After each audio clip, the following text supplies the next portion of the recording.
بسم اللہ الرحمن الرحیم. السلام علیکم dear student. I am Abdul Basit your English teacher. Dear student, آج 8 مئی 2021 ہے اور آج کی ڈائری کے مطابق ہم کمپریہنشن آف پیراگراف نمبر 4 کی ریڈنگ کریں گے, جو کہ گرامر بک کے پیج نمبر 34 پر موجود ہے. کمپریہنشن بیٹا کہتے ہیں تفہیم کو, سمجھ کو, بوجھ کو, اور پیراگراف کہتے ہیں عبارت کو. کمپریہنشن آف پیراگراف مین تفہیم عبارت. کوئی بھی لکھی ہوئی تحریری عبارت, اس کو پڑھنا, اس کو سمجھنا اور پھر اسی عبارت کو اپنے الفاظ میں بیان کرنا یا اس عبارت سے متعلقہ پوچھے گئے سوالات کا اپنے الفاظ میں جواب دینا. اس عبارت کو اچھی طرح سے سمجھ کر انڈرسٹینڈ کرنے کے بعد جو بھی سوالات پوچھے جائیں اس کے حوالے سے اس کا جواب دے دینا. یہ ابھی تو سالوڈ فارم میں یہ آپ کے پیراگرافس ہیں, لیکن آگے جب پیراگراف آئیں گے مزید وہ انسالوڈ فارم میں ہوں گے, جس میں آنسر نہیں دیے ہوئے ہوں گے. لہٰذا آپ نے اس عبارت کو, اس پیراگراف کو خود پڑھنا ہوگا, اس کو سمجھنا ہوگا اور پھر اس کے حوالے سے پوچھے گئے سوالات کے جوابات دینے ہوں گے. اب ہم چلتے ہیں اس پیراگراف نمبر 4 کی ریڈنگ کی طرف, لیکن اس سے پہلے آپ ایک بات نوٹ کر لیں کہ لاسٹ ٹائم جو آپ کا سیکنڈ راؤنڈ کا ٹیلی ٹیسٹ ہوا تھا اس میں جو شارٹ کویسچنز تھے وہ دو طرح سے تھے. ایک تو جو لیسنز کی ہم نے ریڈنگ کی ہے ان کے کویسچن آنسر سے ریلیٹڈ 5 شارٹ کویسچن پوچھے گئے تھے آپ سے 10 مارکس کے. جو دوسرے نیکسٹ 5 شارٹ کویسچن تھے وہ ٹینسز سے ریلیٹڈ تھے, یعنی اردو کا فقرہ آپ سے پوچھا جاتا تھا, آپ نے اس کی ٹرانسلیشن بتانی ہوتی تھی.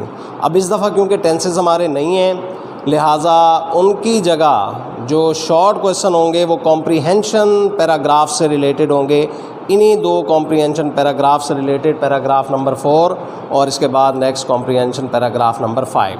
لہٰذا آپ نے ان دونوں کمپریہنشن پیراگرافس کو اچھی طرح سے پڑھنا ہے اور ان کے کویسچن آنسرز کی اچھی طرح سے تیاری کرنی ہے, کیونکہ 5 شارٹ کویسچن آپ کے انہی 2 پیراگراف سے ریلیٹڈ ہوں گے جو آپ سے ٹیلی ٹیسٹ میں پوچھے جائیں گے. لہٰذا ان کو آپ نے اچھی طرح تیاری کرنی ہے ان کی.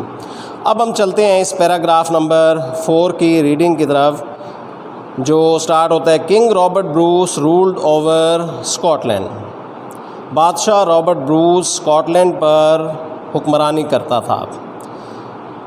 رابرٹ بروس اسکاٹ لینڈ کا بادشاہ رہا ہے 1306 سے 1329 تک, یعنی 14ویں صدی میں 14th سینچری میں یہ اسکاٹ لینڈ کا حکمران رہا تھا. لیکن پھر انگلینڈ کے حملے کی وجہ سے, انگلینڈ کے ساتھ لڑائی کی وجہ سے اس کو اسکاٹ لینڈ کی حکمرانی سے ہاتھ دھونا پڑا, اور جب شکست ہوئی ہے تو فوج ساری منتشر ہو گئی اور رابرٹ بروس جو تھا وہ اپنی جان بچانے کے لیے ایک غار میں جا کے اس نے پناہ لے لی ہے. اس غار میں کیا صورتحال پیش آئی وہ یہاں بیان کی گئی ہے. He had been defeated many times by the English. اس کو بہت دفعہ شکست کا سامنا ہوا انگریزوں کی جانب سے, یعنی انگریزوں سے اس نے کئی دفعہ شکست کھائی. He ran for his life and hid himself in a cave. وہ اپنی جان بچانے کے لیے بھاگا and hid himself in a cave, اور خود کو ایک غار کے اندر چھپا لیا. He had lost all hope to win.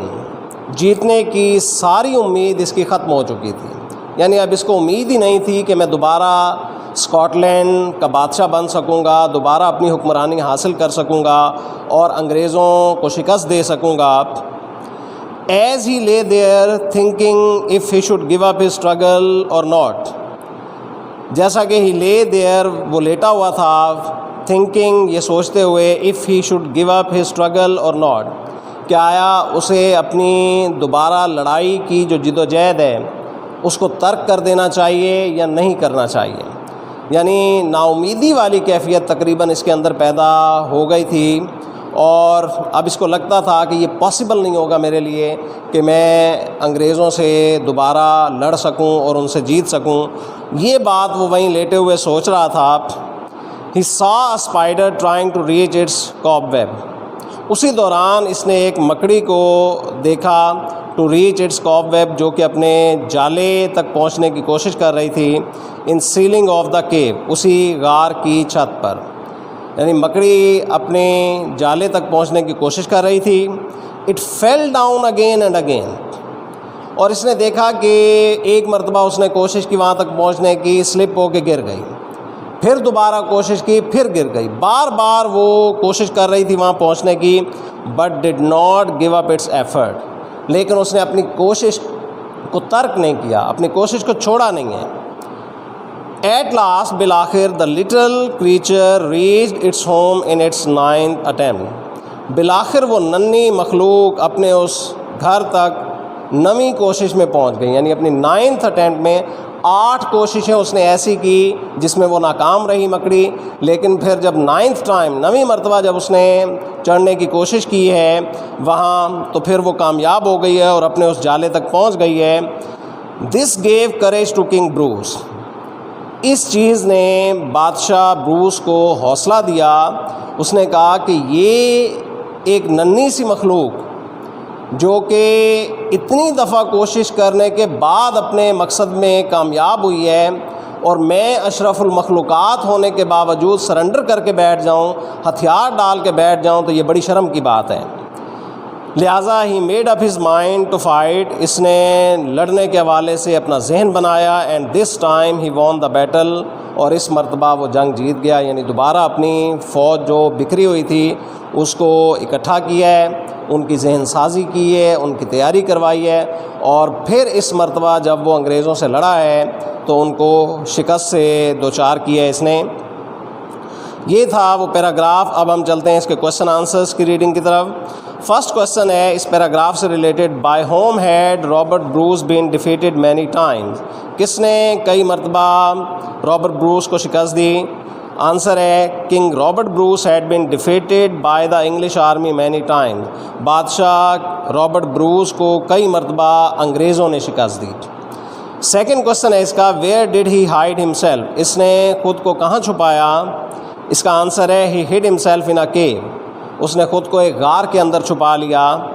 Third question ہے what did he see in the cave. اس نے غار میں کیا دیکھا؟ He saw a spider trying to reach its cobweb up in the ceiling of the cave. اس نے دیکھا کہ ایک مکڑی جو ہے اس غار میں اپنی چھت پر جالے تک پہنچنے کی کوشش کر رہی تھی. فورتھ کوشچن ہے after how many attempts did the spider succeed. مکڑی کتنی کوششوں کے بعد کامیاب ہوئی؟ The spider succeeded in its 9th attempt. وہ مکڑی 9ویں کوشش میں کامیاب ہوئی. یعنی 9th attempt میں 8 ناکام کوششیں ہوئیں اور 9th attempt میں وہ اپنے جالے تک پہنچنے میں کامیاب ہوئی. What lesson did King Bruce learn from the spider. اس مکڑی سے بادشاہ بروس نے کیا سبق سیکھا؟ King Bruce learn the lesson. بادشاہ بروس نے یہ سبق سیکھا try again till you succeed. کہ بار بار کوشش کرو یہاں تک کہ تم کامیاب ہو جاؤ. یعنی جب تک کامیابی مل نہ جائے اس وقت تک کوشش کرتے رہو، کیونکہ ناکامی جو ہے وہ کامیابی کا زینہ ہوتی ہے. انسان ہے، انسان سے غلطیاں ہو جاتی ہیں، لیکن ان غلطیوں سے سیکھ کر انسان کو آگے بڑھنا چاہیے، سرنڈر نہیں کرنا چاہیے، نا امید نہیں ہو جانا چاہیے، بلکہ کوشش کرتے رہنا چاہیے. وہ بالکل ایسے جیسے تھرسٹی کرو والی کہانی آپ نے پڑھی ہے کہ اس نے دیکھا کہ پانی جو ہے وہ گھڑے کے اندر نیچے ہے، تو اس نے یہ دیکھ کے جو ہے وہ ایسا نہیں کہا کہ بس اب یہ کیونکہ میری پہنچ سے دور ہے لہٰذا میں نہیں پیوں گا. لہٰذا اس نے کنکریاں ڈال کے اس کے لیول کو اوپر بڑھایا ہے اور پھر اپنی پیاس بجھائی ہے. تو یہ تھا ڈیئر اسٹوڈنٹ آج کا ہمارا لیکچر. تو اس کمپریہنشن پیراگراف کے کوشچن آنسر کو آپ نے اچھی طرح سے تیار کرنا ہے تاکہ آپ کا جو ٹیلی ٹیسٹ ہو جب بھی وہ اچھا ہو سکے. کوئی بھی بات اس حوالے سے آپ کو نہ سمجھ آئی ہو تو آپ مجھ سے رابطہ کر کے پوچھ سکتے ہیں. اللہ حافظ.